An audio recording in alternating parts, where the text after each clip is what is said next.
तो नमस्कार साथियों, तो कैसे आप लोग? आशा करता हूँ कि आप सभी जो है बिहार बोर्ड एग्ज़ाम की तैयारी बेहतर तरीके से कर रहे होंगे।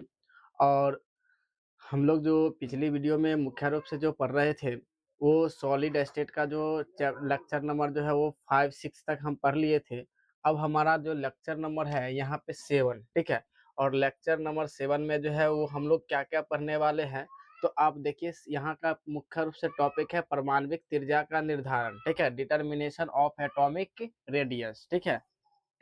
डिटर्मिनेशन ऑफ एटॉमिक रेडियस ये जब पढ़ लेंगे, उसके बाद हम लोग ये यहाँ से कई बार जो है 1 नंबर का क्वेश्चन पूछ देता है, ऑब्जेक्टिव में कई बार क्वेश्चन पूछ दिया जाता है कि अंतः केंद्रित घनीय इकाई सेल यानी बीसीसी, ठीक है? और फलक केंद्रित इकाई सेल एफसीसी, सरल घनीय इकाई सेल एससीसी, इन तीनों में शॉर्ट में लिख देता है बीसीसी, एफसीसी, एससीसी और पूछता है कि इनमें जो जो है वो यानी त्रिज्या कितना होता है, इन त्रिज्या का वैल्यू कितना होता है, ठीक है? तो यहाँ पे वही हम लोग क्या करने निर्धारण करने वाले हैं कि परमाणविक त्रिज्या का निर्धारण यानी जो एफसीसी या अंतः केंद्रित जो है बीसीसी हो गया, एफसीसी, एससीसी, इन तीनों का जो है आखिर एटॉमिक रेडियस क्या होता है, परमाणु त्रिज्या क्या होता है, ठीक है?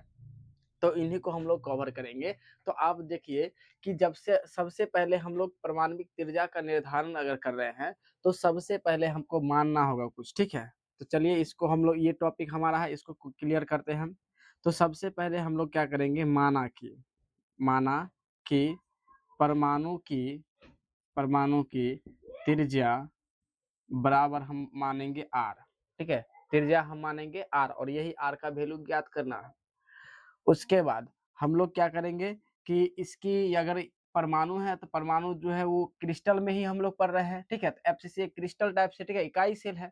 तो यहाँ पे कहने का मतलब है कि एक घन है तो इकाई सेल है, इसलिए जो है हम लोग क्या करेंगे, पहले कोर की लंबाई भी निकालेंगे, ठीक है? तो फिर ये भी मान लेंगे, माना कि कोर की लंबाई, ठीक है? कोर की लंबाई बराबर ई, ठीक है? ये हो गया। अब यही दूगो माने ये मान लिए। अब इसी से हम लोग क्या करेंगे, पहला जो है हम जो निकालेंगे BCC, body centre cubic unit cell का जो है वो परमाणु त्रिज्या, ठीक है? यानी बीसीसी पिंड केंद्रित घनीय इकाई सेल। चलिए, तो आपको पता है कि बीसीसी क्या है, पिंड केंद्रित घनीय इकाई सेल, पिछली वीडियो में हम पढ़ा चुके हैं, फिर भी एक बार समझ लीजिए कि पिंड केंद्रित घनीय इकाई सेल में जो है अवयवी कण क्या होता है, जैसे ये इकाई सेल है, घन है, तो सिर्फ घन के कोना पर ये रहता है, यानी कहने का मतलब है कि कोना पर भी रहता है और एक अंतः केंद्र में भी, ठीक है? सभी कोना पर और अंतः केंद्र में, इसलिए उसको बोलते हैं क्या, body centre cubic unit cell, अंतः केंद्रित घनीय इकाई सेल। चलिए, तो सबसे पहले हम लोग जो है यहाँ पे देखिए, यानी केंद्रित घनीय इकाई सेल, तो हम उसके लिए एक ये फिगर बनाए हैं, ठीक है? इसको ध्यान में रखिए, इसको नीचे फिगर बना लीजिएगा, देखिए। अब जो है कि पिंड केंद्रित घनीय इकाई सेल में जो है 2 यानी हम लोग जो भी कण हो उसको गोला एक मानते हैं, ठीक है? पिछली वीडियो में हम पढ़ा दिए, निविड़ संकुलन जब पढ़ा रहे थे तो वहाँ पे बतला दिए थे। इसको हम गोला मान रहे हैं, तो ये गोला जो है ना एक दूसरे से क्या होता है, निकटतम कण यानी स्पर्श करता है, निकट रहता है, ठीक है? इसलिए इन तीनों गोला को स्पर्श करके हमने यहाँ पे क्या किया है, कुछ इस प्रकार से संरचना बना दी है, ताकि आपको समझ में आसानी से आए, ठीक है? चलिए, तो सबसे पहले, ठीक है, इसका जो है परमाणु त्रिज्या हम लोग कैसे निर्धारण करेंगे? तो सबसे पहले जो है यहाँ पे आप क्या करिए कि एक हमने इस तरह से जो है वो बना लिए हैं, ठीक है? इसको नहीं भी लिखे कोई दिक्कत नहीं, लेकिन जो है उसका हम प्रयोग बतला देंगे, ठीक है? चलिए, तो इससे हम लोग क्या करते हैं, पहले तो निकालते हैं कि एसी, एसी क्या है? तो पिंड विकर्ण, ठीक है? एसी बराबर क्या? पिंड विकर्ण, पिंड विकर्ण। अब आपको पता है कि पिंड विकर्ण की लंबाई एसी बराबर क्या होता है? √3 ए, ठीक है? पिंड विकर्ण की लंबाई क्या होता है? √3 ए, ठीक है? तो एसी का वैल्यू आ गया कितना? इतना, इक्वेशन फर्स्ट, ठीक है? इक्वेशन फर्स्ट हो गया। अब जो है कि हमको पता है कि यानी जो इसका जो यानी केंद्रित इकाई सेल या जो कण होता है, जो गोला होता है, 2 गोला से स्पर्श करता है। तो इसको इसी तरह से संरचना बना दिए, ठीक है। चलिए, तो यहाँ पे देखिए अगर AC की वैल्यू कहे, ठीक है, AC, ठीक है, तो AC बराबर क्या हो जाएगा, AC बराबर AE प्लस EC, ठीक है। और AC बराबर कहे तो कितना, यहाँ पे देखिए AE का वैल्यू 2R प्लस इसका भी वैल्यू 2R, तो AC बराबर क्या निकलेगा 4R, 4R निकलेगा ना। तो इसलिए हम चलेंगे क्या, एल्सो, ठीक है, एल्सो या अगेन का यूज कर सकते हैं, ठीक है। तो यहाँ पे जो है AC बराबर कितना, चलिए ऐसे कर लेते हैं। चलिए फिर जो है हम AC बराबर कितना, तो 4R, ठीक है। तो इक्वेशन सेकेंड कर लीजिए, समीकरण फर्स्ट और सेकेंड से, समीकरण फर्स्ट और सेकेंड से। अब देखिए समीकरण फर्स्ट और सेकेंड से, तो AC बराबर है तो दोनों को एक दूसरे के बराबर कर सकते हैं। तो यहाँ पे देखिए कि AC बराबर जो है वो क्या हो जाए, सॉरी यहाँ पे अभी मुंह कहाँ बोलिए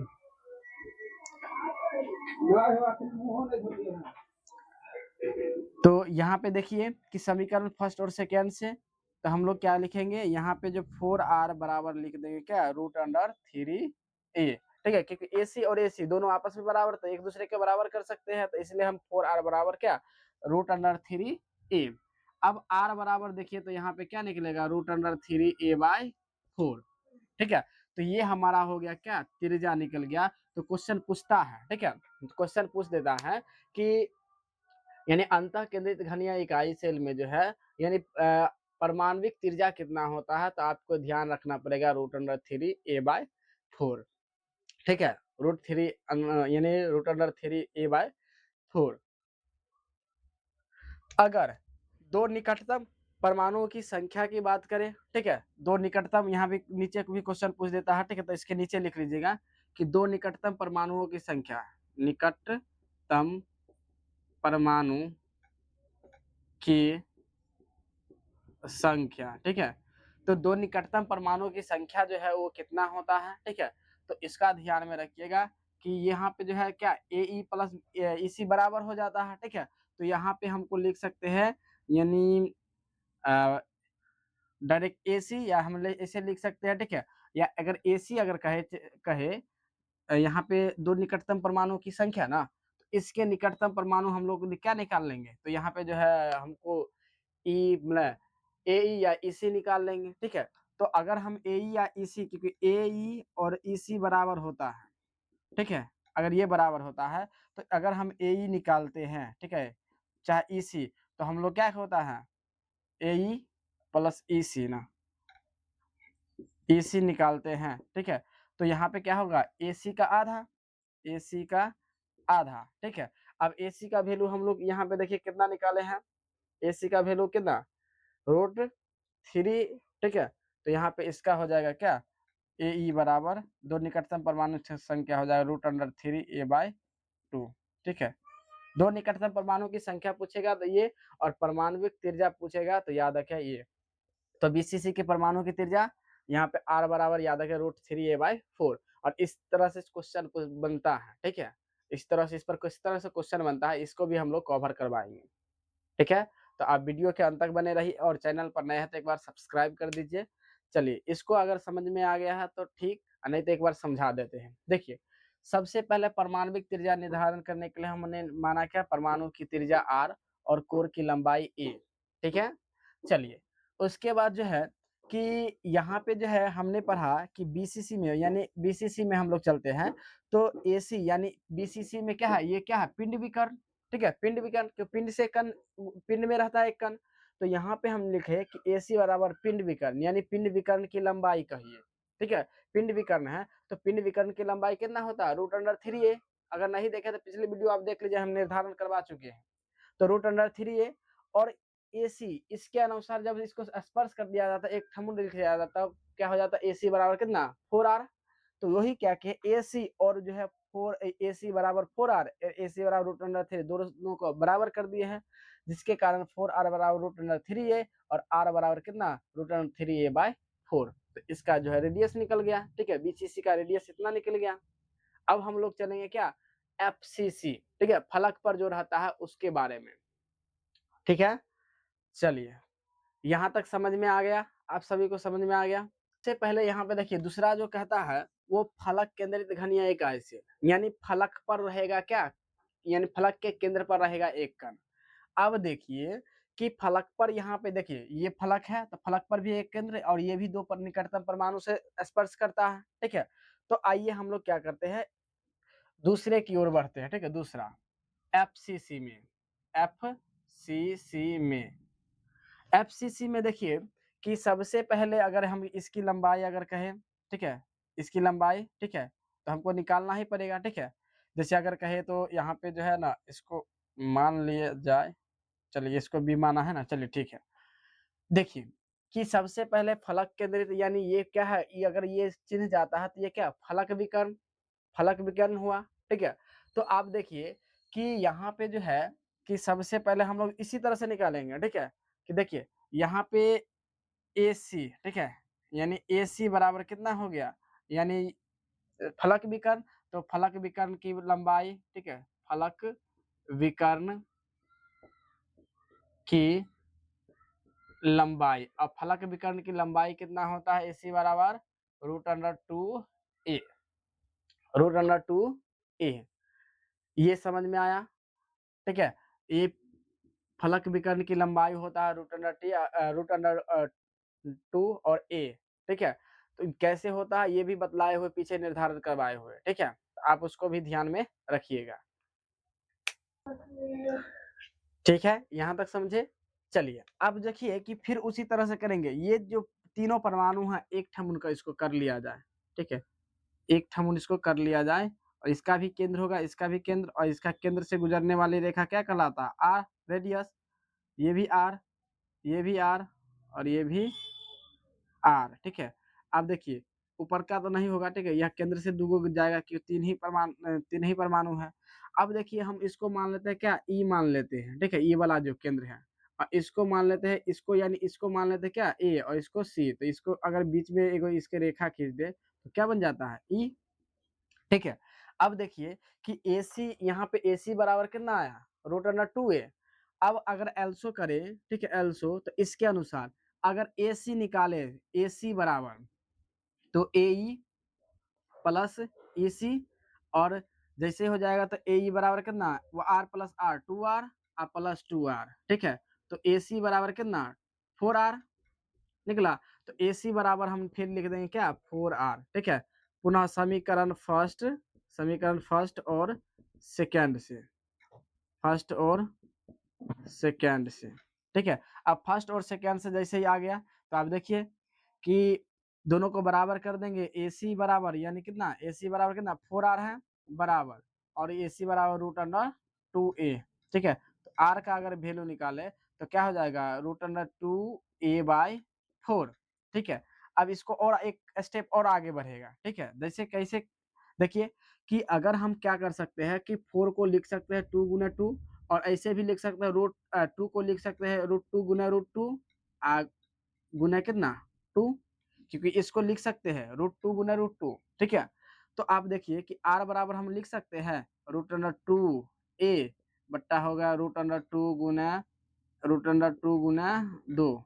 अब जो है इसको एक से एक तक कट जाएगा तो R बराबर हो जाएगा क्या, यहाँ पे देखिए R बराबर हो जाएगा, ये कट गया तो a बट्टा हो जाएगा कितना 2√2, ठीक है। तो R का रेडियस का वैल्यू ये आ गया, ठीक है, a/2√2 ये आया, ठीक है। आपको समझ में आया, यहाँ तक समझ में आया। तब हम लोग क्या करेंगे, आगे बढ़ेंगे सरल घन या इकाई सेल में, ठीक है,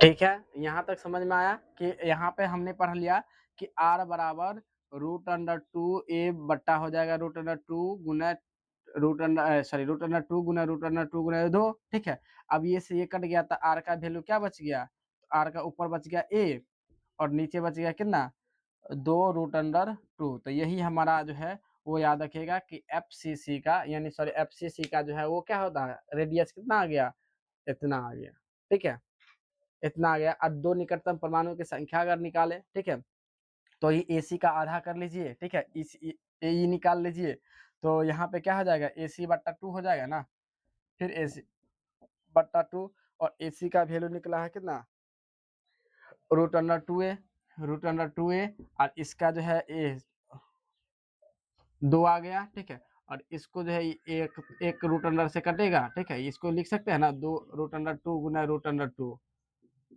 तो ये कट जाएगा, ठीक है। तो कितना बचेगा, a/√2।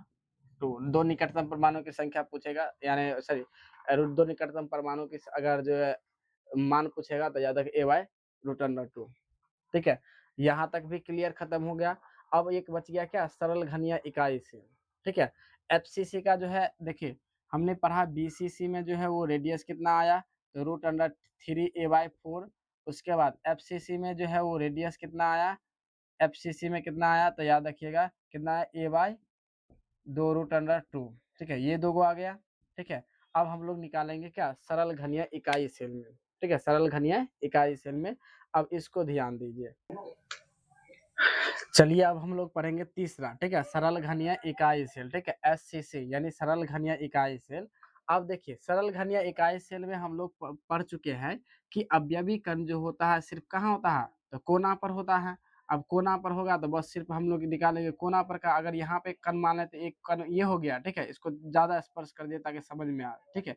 एक हो गया यहाँ और एक हो जाएगा यहाँ पर, ठीक है, तो कोना में दो हो गया, ठीक है। अब जो है यहाँ पे सपोज करिए कि अगर हम इसको मानते ए और इसको मान लेते हैं क्या, बी, ठीक है, ये और बी मान लेते हैं, तो इसका जो है रेडियस कितना, आर, यहाँ भी आर, ठीक है। तो ए बी बराबर आ जाएगा क्या, 2r, ठीक है। तो यहाँ ठीक है, ए बी का जो वैल्यू वो कितना है, देखिए ए बी, इसको हम लोग किनारे की लंबाई हम लोग ए मानते हैं, ठीक है, किनारे की लंबाई ए। अब ए बी का वैल्यू निकालते हैं, तो ए बी हमारा किनारे की लंबाई, ए बी बराबर कितना, तो हमारा हो जाएगा कितना, ए, और फिर ए बी बराबर जो है अगर निकालते हैं त्रिज्या में, तो यहाँ पे क्या 2r, तो इसीलिए, ठीक है, इसीलिए हम लोग क्या करेंगे, ये सॉरी यहाँ ए बी ना, ठीक है, तो ए बी बराबर ए और ए बी बराबर 2r, इसीलिए समीकरण इसको फर्स्ट मान लीजिए, इसको सेकेंड, समीकरण फर्स्ट और सेकेंड से, ठीक है, सेकेंड से जोड़ने नहीं, ठीक है, सेकेंड से, फर्स्ट सेकेंड से। अब जो है हम लोग क्या करेंगे, दोनों को बराबर कर देंगे, ठीक है। तो ये हो जाएगा 2r बराबर कितना, a, और r बराबर हो जाए a/2, ठीक है। तो यहाँ तक क्लियर हो गया, ठीक है। r का वैल्यू निकल गया कि सरल घनीय इकाई सेल का त्रिज्या कितना होता है, तो आपको याद रखना पड़ेगा a/2, ठीक है। तो इसको ध्यान में रखिएगा। बस यहाँ तक जो है हमारा तीनों का जो है निर्धारण हो गया कि किस प्रकार से जो है परमाणविक त्रिज्या का निर्धारण करते हैं, ठीक है। तीनों को जो है topic by topic, serial by जो है उसको लिख लीजिएगा और जो है अच्छे तरीके से समझ लेगा। नहीं समझ में आया तो आप एक बार कमेंट कर दीजिएगा, ताकि अगले वीडियो आए तो आपको उसमें पूरी तरीके से सॉल्व मिल जाएगा, ठीक है। तो यहाँ तक आप सभी को समझ में आ गया, ठीक है। इस ये जब समझ में आ गया, तब हम लोग क्या करेंगे, एक आध दो क्वेश्चन पढ़ लेंगे और उसके बाद जो है हम लोग क्या करेंगे कि संकुलन क्षमता के बारे में पढ़ेंगे, ठीक है। संकुलन क्षमता एग्जाम के दृष्टि से बहुत ज्यादा इंपॉर्टेंट है और ऑब्जेक्टिव टाइप जो है वहां से 1 नंबर का क्वेश्चन आता है और 2 मार्क्स में जो है वो सब्जेक्टिव भी क्वेश्चन आता है, न्यूमेरिकल भी आ सकता है, ठीक है। तो इसको भी ध्यान में रखिएगा, ठीक है। चलिए तो हम लोग आगे बढ़ते हैं। चलिए देखिए, आपके एग्जाम में इसी तरह किस तरह से क्वेश्चन पूछता है कि सोना जिसकी परमाणु त्रिज्या इतना दिया हो 0.144 नैनोमीटर और फलक के अंदर एक कोशिका में क्या होता है, क्रिस्टलीकृत होता है, यानी मतलब जो ये बनता है FCC बनता है। तो इसके एक कोर की लंबाई ज्ञात करिए। तो कोर की लंबाई हम लोग क्या करेंगे, कोर की लंबाई जो है वो क्या मान लेते हैं, कोर की लंबाई हम लोग माने थे क्या, ए माने थे, और त्रिज्या हम लोग क्या माने थे, त्रिज्या बराबर आर, यानी आर का वैल्यू कितना है, देखिए त्रिज्या, परमाणु त्रिज्या कितना, तो 0.144, ठीक है। और नैनोमीटर है तो यानी 10⁻⁹। अब जो है कि रेडिया FCC का जो है त्रिज्या का कितना निकला था, तो आर बराबर हम लोग निकाले थे a/2√2। अब जो है इसका आर ही गुना कर लेते, ए बराबर कितना हो जाएगा, आर इंटू 2√2 हो गया। अब इसका वैल्यू बैठा लीजिए, आर का वैल्यू कितना, तो 0.144 इंटू 10⁻⁹ इंटू 2 मल्टीप्लाई इसका वैल्यू कितना होता है √2 का, तो याद रखें 1.414 इतना होता है। अब इसका जो है सॉल्यूशन करिए, एक आधा स्टेप बढ़ा देते हैं ताकि आप फिर आगे कर लीजिएगा। चलिए, तो यहाँ पे दशमलव हटाइएगा, ठीक है, तो 3 गो जीरो, 3 गो है, इसके बाद दशमलव के बाद 3 गो, तो 3 गो जीरो, यहाँ पर भी कितना 1 2 3, 3 गो जीरो आ गया। अब 3 3 6 गो जीरो ऊपर चला जाएगा, -6 हो जाएगा, ठीक है। तो यहाँ पे आप देख लीजिए कि यहाँ पे आ गया कितना, a बराबर 144 इंटू 10 के पावर -9 गुना 2 इंटू 14 इंटू 10 टू पावर -6, ठीक है, कि 10 के पावर 1000 को हम लिख सकते हैं 3, अब गुना 10 के पावर 3। अब इसको फॉर्मूला पढ़ाए हैं, ए के पावर m गुना ए के पावर n बराबर होता है ए के पावर m प्लस n, तो यानी जुड़ जाएगा तो 10 के पावर 6, ठीक है। अब 10 के 6 पावर नीचे है तो ऊपर जाएगा 10 के पावर -6, ठीक है। तो यहाँ हो गया। अब ए का जो है वो वैल्यू अब मल्टीप्लाई कर लीजिए, इसको 2 से मल्टीप्लाई करिए तो कितना हो जाएगा 8 8 2, अब फिर इधर मल्टीप्लाई हो जाएगा कितना 14 into 10 to power -9 into 10 to power -6। अब ये दोनों जुड़ जाएगा, ठीक है, जुड़ेगा तो कितना हो जाएगा ए बराबर हो जाएगा, इसको मल्टीप्लाई कर लीजिए, ये दोनों को मल्टीप्लाई करिए 288 14 14 से, ठीक है। तो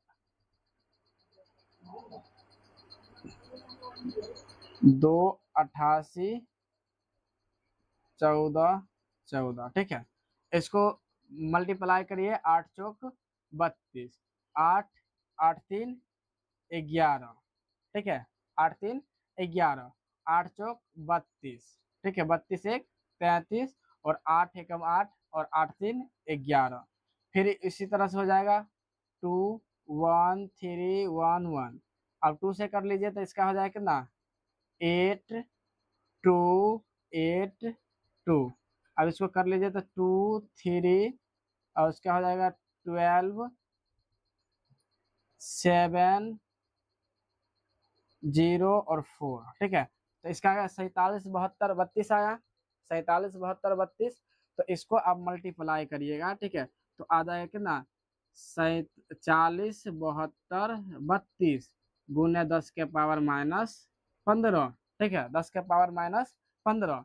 अब जो है कि इसको 1 2 3 अंक भी कर दीजिए या समझिए कि इसको पूरे हटा दीजिए, ठीक है, पूरे हटा दीजिए। तो अगर हम क्या करते हैं कि यहाँ पर 1 2 3 4 5 6 को हटा दें, ठीक है, तो ये 6 माइनस घटेगा, ठीक है, तो इसका a बराबर हो जाएगा कितना 0.407232 इंटू 10 टू पावर -9, और हम लिख सकते हैं a बराबर 0.4 यानी 407232 नैनोमीटर, ठीक है, बस इसका आंसर आ गया, ठीक है।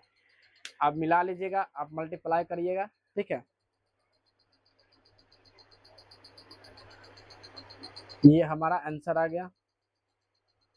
चलिए, अब हम लोग क्या करते हैं कि संकुलन क्षमता के बारे में पढ़ते हैं, ठीक है, कि सबसे पहले कि संकुलन क्षमता होता क्या है। तो आप यहाँ ध्यान रखिए, किसी क्रिस्टल जालक में उपस्थित अवयवी कण, ठीक है, जालक के कुल आयतन का जितना भाग घेरता है उसे उसकी संकुलन क्षमता। जैसे अगर सपोज करिए कि एक अगर ये क्रिस्टल है, ठीक है, ये अगर शॉर्ट में बना देते हैं ताकि समझ में आ जाए आपको, ये अगर एक क्रिस्टल है, ठीक है,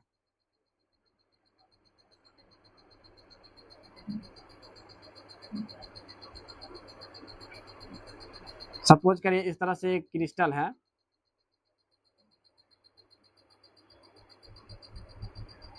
चलिए इस तरह से एक क्रिस्टल है, तो हम लोग पढ़े हैं कि जो है कण जो होता है कहाँ चारों तरफ घेर रहता है, ठीक है, कोना पर सभी कण जगह पर रहता है। तो अगर ये क्रिस्टल है तो क्रिस्टल के द्वारा यानी क्रिस्टल में उपस्थित ये जो कण है, क्रिस्टल में उपस्थित ये जो कण है, इसके द्वारा क्रिस्टल के पूरे आयतन में जितना ये भाग घेरता है उसे उसकी संकुलन क्षमता, ठीक है, यानी अवयवी कणों, इतना याद रखें कि अवयवी कणों के द्वारा जो घेरा गया है क्रिस्टल का कुल आयतन का जितना भाग घेरा गया उसे उसकी संकुलन क्षमता, अर्थात कण के द्वारा घेरा गया स्थान उसकी संकुलन क्षमता, ठीक है, समझ गए। अब देखिए कि संकुलन क्षमता का जो फॉर्मूला क्या होता है कि परमाणु की संख्या, ठीक है, गुने एक परमाणु का आयतन, यानी एक परमाणु को हम गोला माने हैं तो गोला का आयतन हम यहाँ पे यूज करेंगे, और प्रति एकक कोशिका या इकाई सेल का आयतन, ठीक है, इकाई सेल का आयतन। अब ये हो गया। अब इसका फॉर्मूला हम लोग निकालते हैं शॉर्ट में। तो परमाणु की संख्या हम लोग जेड से मानते हैं, ठीक है। इसके बाद एक परमाणु का आयतन, परमाणु को हम लोग गोला मानते हैं। गोला का फॉर्मूला क्या होता है, गोला का जो है 4/3 इंटू पाई आर क्यू, ठीक है, 4/3 पाई आर क्यू। उसके बाद गुना कितना है 100, 100 हो गया। उसके बाद एक कोष्ठिका यानी इकाई सेल यानी क्यू का आयतन तो कितना होता है ए क्यू, ठीक है।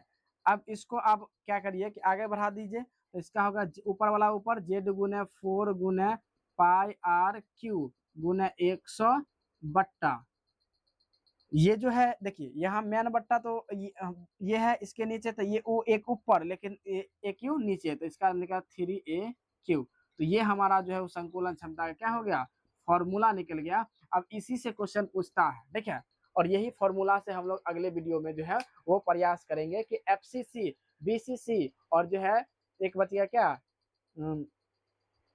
बीसीसी एससीसी, ठीक है, ये तीनों में जो है किस प्रकार से अवयवीकरणों द्वारा अध्यासित होता है, परसेंटेज में पूछा जाता है, ठीक है, कि कितने स्थान रिक्ति होता है, कितने अध्यासित रहता है, इससे क्वेश्चन पूछा जाता है। तो इसको जो हम लोग निकालेंगे अगले वीडियो में, ठीक है। तो यहाँ तक आपको समझ में आ गया तो है, तो एक बार वीडियो को जरूर लाइक कर दीजिएगा और सब्सक्राइब कर दीजिएगा, और साथ ही अपने मित्रों के पास शेयर कर दीजिएगा और हमें सपोर्ट करिएगा। साथ ही जो है यहाँ पे जो है अगर आपको किसी तरह का कन्फ्यूजन है तो आप एक बार जो है जरूर से कमेंट में लिख दीजिएगा कि हमको कहाँ पे दिक्कत है, तो अगली वीडियो आएगा तो आपको पूरी तरीके से उसमें समझा दिया जाएगा, ठीक है। तब तक के लिए वीडियो के अंत तक बने रहने के लिए बहुत बहुत धन्यवाद। आज के लिए इतना ही, मिलते हैं अगले क्लास में, तब तक के लिए जय हिंद जय भारत।